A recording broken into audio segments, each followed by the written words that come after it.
नमस्कार, स्वागत है आप सभी का हमारे YouTube channel classroom chronicles by DS. आज हम पढ़ेंगे 3 जुलाई 2025 के सभी इम्पॉर्टेंट करंट अफेयर्स। तो चलिए शुरू करते हैं। आज का हमारा पहला प्रश्न है, RAW Richard and analysis wings का अगला सचिव कौन नियुक्त हुआ है? पराग जैन।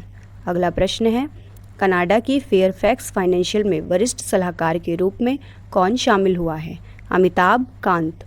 अगला प्रश्न है, UGRO कैपिटल ने किसको अपना CEO नियुक्त किया है? अनुज पांडे को।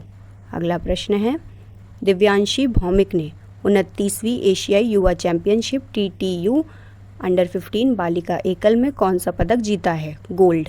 टेबल टेनिस में भारत की दिव्यांशी भौमिक ने ताशकंद में 29वीं एशियाई युवा चैंपियनशिप में अंडर 15 बालिका एकल में गोल्ड मेडल जीता। उन्होंने फाइनल में चीन की झू कीही को 4-2 से हराया है। अगला प्रश्न है, सूर्या को किस देश का कार्यवाहक प्रधानमंत्री नियुक्त किया गया है? थाईलैंड। कैपिटल है बैंकॉक, करेंसी है थाई बात, PM है पी सिनवत्रा। भारत और थाईलैंड के बीच में मैत्री अभ्यास होता है। दरअसल सूर्या को कार्यवाहक प्रधानमंत्री इसलिए नियुक्त किया गया क्योंकि पी सिनवत्रा के लीक हुए फ़ोन कॉल के कारण। अगला प्रश्न है, संघाई सहयोग संगठन रक्षा मंत्री की बैठक कहाँ हुई है? चिंगदाओ में। अगला प्रश्न है, प्रोजेक्ट 17A स्टील फ्रिगेट का दूसरा जहाज उदयगिरी भारतीय नौसेना में कहाँ शामिल हुआ है? मुंबई। अगला प्रश्न है, किसे इंडिया एनर्जी स्टॉक का मुख्य सलाहकार नियुक्त किया गया है? नंदन नीलेकाड्डी को। अगला प्रश्न है हमारा, राष्ट्रीय जन सहयोग एवं बाल विकास संस्था का नाम बदलकर किसके नाम पर रखा गया है? सावित्रीबाई फुले के नाम पर। अगला प्रश्न है, किन दो देशों ने हरित इस्पात और एल्युमिनियम क्षेत्र में रणनीति साझेदारी की है? भारत और UAE ने। कैपिटल है अबू धाबी, करेंसी है UAE दिराम, प्रेसिडेंट है मोहम्मद बिन जायद। UAE से संबंधित कुछ जानकारी है। भारतीय विदेश व्यापार संस्था IIFT ने दुबई में अपना पहला विदेशी परिसर स्थापित करने की घोषणा की। UAE ने वैश्विक स्थिरता योगदान कार्यकर्ताओं के लिए 10वीं वार्षिक ब्लू रेजिडेंसी वीज़ा शुरू किया। UAE ने इंटरपोल की गवर्नेंस समिति के अध्यक्षता संभाली।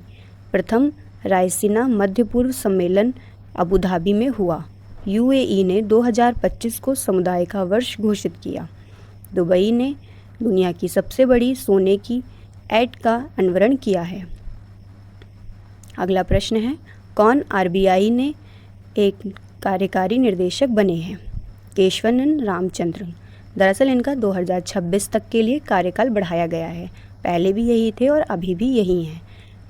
RBI फाउंडेड ईयर यानी कि संस्थापक दिवस है 1 अप्रैल 1935। हेडक्वार्टर है मुंबई। गवर्नर हैं संजय मल्होत्रा, ये 26वें गवर्नर हैं। एक गवर्नर और 4 डिप्टी गवर्नर होते हैं। M राजेश्वर रॉय, TRB रविशंकर, स्वामीनाथन जे, पूनम गुप्ता, ये चारों डिप्टी गवर्नर हैं। अगला प्रश्न है, नासा से अपना पहला अंतरिक्ष स्टेशन मिशन किसको सौंपा है? अनिल मेनन को। नासा का फाउंडेड ईयर है 29 जुलाई 1958। हेडक्वार्टर है वॉशिंगटन DC में। एडमिनिस्ट्रेटर हैं जेनेट पेट्रो। अगला प्रश्न है, कौन सा मंत्रालय रिक्लेम फ्रेमवर्क शुरू करेगा? कोयला मंत्रालय। ये 4 जुलाई 2025 से शुरू होगा यानी कि कल से। जी किशन रेड्डी द्वारा रिक्लेम फ्रेमवर्क कोयला मंत्रालय चलाया जा रहा है। इसका है रिक्लेम। रिक्लेम की फुल फॉर्म है रिच आउट, एनविजन्स, को design, localise, act, integrate, maintain.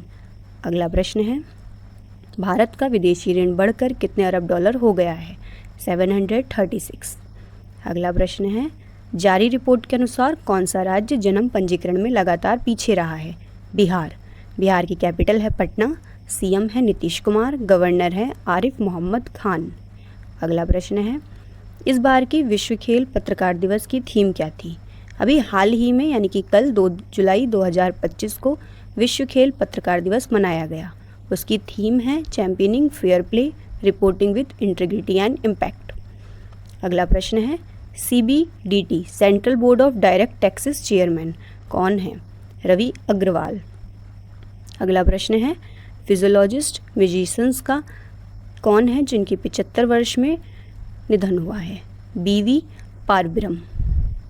अगला प्रश्न है INS तमाल F-71 किसके द्वारा बनाई गई है? रशिया। अगला प्रश्न है क्वेड के देशों ने मिलकर कौन सा कोस्ट गार्ड लॉन्च किया है? क्वेड एट सी शिप ऑब्जर्वर मिशन। क्वेड में कौन कौन से 4 देश आते हैं? Bharat, Japan, United state, Australia. अगला प्रश्न है भारत में डिजिटल इंडिया के कितने वर्ष पूरे हो चुके हैं? 10 वर्ष। 2015 में ये लॉन्च किया गया था। इसके की फोकस एरिया हैं digital infrastructure, governance, service on demand, digital empowerment citizen. अगला प्रश्न है किसने मुख्यमंत्री प्रगति स्कीम 40.69 करोड़ की लॉन्च की है? बिहार ने। बिहार के मुख्यमंत्री हैं नीतीश कुमार। अगला प्रश्न है DG लक्ष्मी स्कीम किसके द्वारा लॉन्च की गई है? आंध्र प्रदेश द्वारा। आज के लिए बस इतना ही। धन्यवाद आप सभी का। इसके अलावा टेलीग्राम चैनल पर आपको ये पूरी PDF मिल जाएगी। वीडियो के डिस्क्रिप्शन में भी आपको ये पूरी PDF मिल जाएगी। अगर आपको किसी प्रकार का डाउट हो तो कमेंट सेक्शन में ज़रूर बताएं। लाइक सब्सक्राइब करना ना भूलें। Thank you for watching.